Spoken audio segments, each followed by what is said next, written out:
Well, what do we have here? Teaching classes with Mr. Ben Steger. He already left me a couple Glock 47s to mount red dots on, but he also left me this to babysit until the morning, so I thought I would just mess around with his guns, dry fired a bit, and might as well put this thing on YouTube talking about it. This is Staccato HD. The new model from Staccato. It also takes Glock magazines. These are Staccato brand, but apparently at factory OEM Glock magazine works just fine in it also.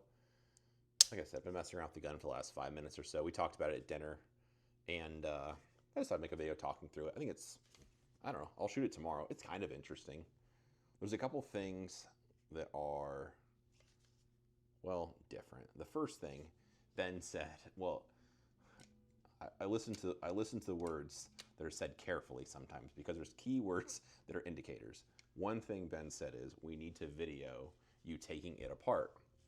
And then he said it's made so you're supposed to be able to take it apart without tools.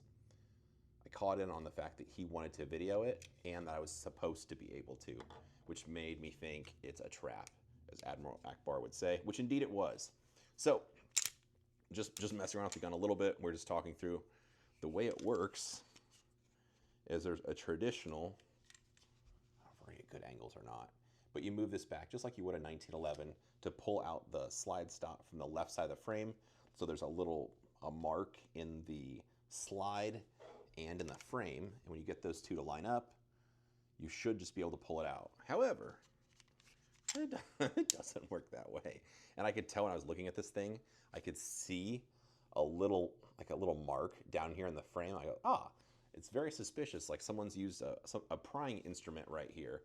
And then when Ben said, you're supposed to be, I was like, aha, I know what's going on here. So anyway, he was busted. The game was over before it even started, but I've tried to pull this thing out by hand, and I cannot.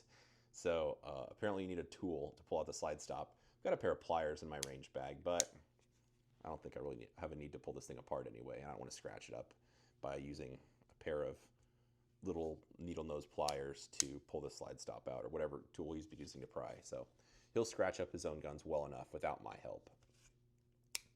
Talking through the gun, I like the frame. I do like the feel of it. We'll see how it shoots. It's got the same texture like the XC and the P model do. I don't know what Staccato calls this, but it feels kind of like skateboard tape. Maybe not quite that aggressive, a little bit left, but kind of like that, kind of a porous feeling. This one actually has all the grip screws in it so far, so that's good. He hasn't lost any of those yet. Can't help myself. I like Ben. I would do anything for him, but I do enjoy ripping on him sometimes. So it's got an ambidextrous slide release. The left side paddle does not come out. I was told that's permanent. I like the grip. It's got kind of the same little undercut like what the XC and the P do, which I really like. The interesting part is the bottom of the frame, so I feel like I can get a full grip on it without getting pinched at all inserting magazines. But it is interesting how they seat in, because it's got this little bit of a flare on the top and bottom that do protect your hands, because otherwise without that, I think the frame would be too short. As far as where you can hang on to the gun, it's also kind of weird just in the contour. I'll try to get a good angle, but it's actually fatter up here, and then it gets thinner. So starting like right here in the frame, or in the grip, it's thinner from here down, and the top part's fatter. So it's kind of weird to hang on to. And the side panel is basically flat. So I can still get traction, and I feel like I get a good purchase. I think I'll actually shoot this gun pretty well. We'll find out tomorrow.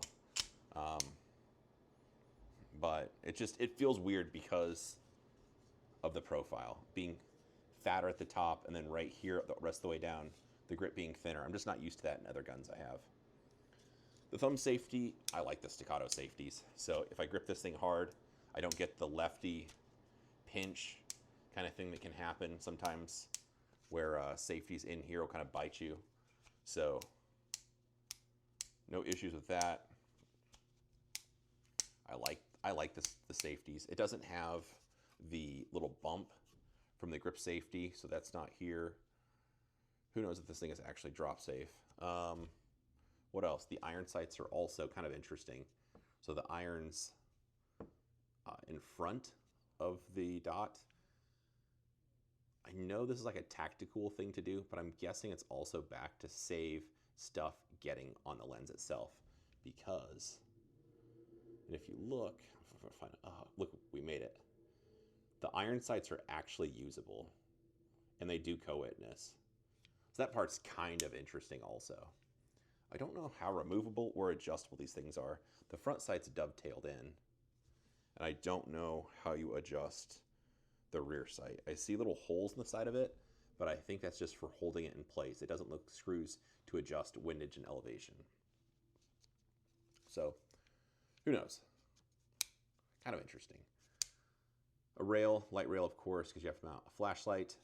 The barrel itself, the way the hood is, I mean, I don't know what the lightweight, why they saved weight, but the fluting stuff on the bolt looks cool.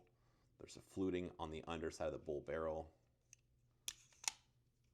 The gun overall, it feels smooth. I like the thumb safety. The trigger on this one, it's a very short shoe, not super light. Call this 4.5, but it's crisp. It's a little bit of mush. Take it up to the wall.